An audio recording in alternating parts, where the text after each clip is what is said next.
Assalamualaikum, salam Malaysia Madani. Saya Hamam Yusof dalam ringkas 12 tengah hari.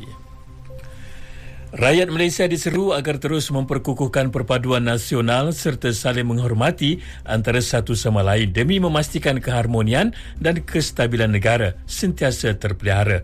Menerusi titah ucapan Tahun Baharu 2026 yang di-Pertuan Agong Sultan Ibrahim dan Raja Permaisuri Agong Raja Zari Sofia menzahirkan harapan dan doa agar Malaysia sentiasa dilindungi Allah Subhanahu Wa Taala serta dikurniakan keamanan, kemajuan dan kesejahteraan berpanjangan.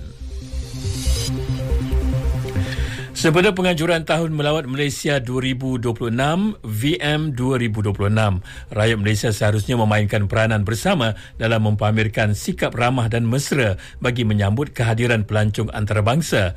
Menteri Pelancongan Seni dan Budaya Datuk Seri Tiong King Sing berkata, pembinaan imej positif negara bukan terletak kepada usaha kerajaan semata-mata. Sebaliknya memerlukan komitmen dan kerjasama seluruh rakyat termasuk dalam aspek layanan mesra serta kebersihan persekitaran.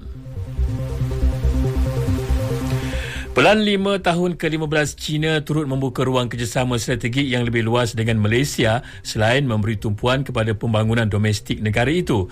Ketua Jabatan Pengajian Antarabangsa dan Strategik Universiti Malaya, Profesor Dr. Roy Anthony Rogers berkata, antara bidang kerjasama berpotensi termasuk pembangunan teknologi maklumat IT, kecerdasan buatan AI serta pertumbuhan ekonomi mampan selari dengan hala tuju pembangunan jangka panjang kedua-dua negara.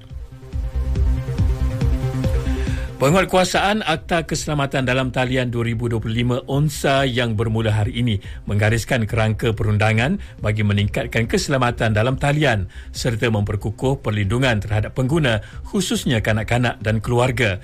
MCMC menerusi satu kenyataan memaklumkan ONSA menetapkan tanggungjawab dan kewajipan ke atas pemberi perkhidmatan berlesen untuk menangani kemudaratan dalam talian.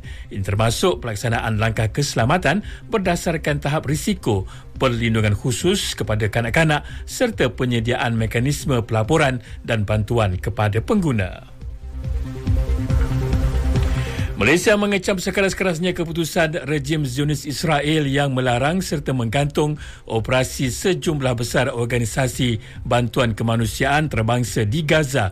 Wisma Putra dalam satu kenyataan memaklumkan tindakan itu merupakan pelanggaran nyata terhadap undang-undang kemanusiaan antarabangsa dan memburukkan lagi krisis kemanusiaan yang sedia kritikal di wilayah berkenaan.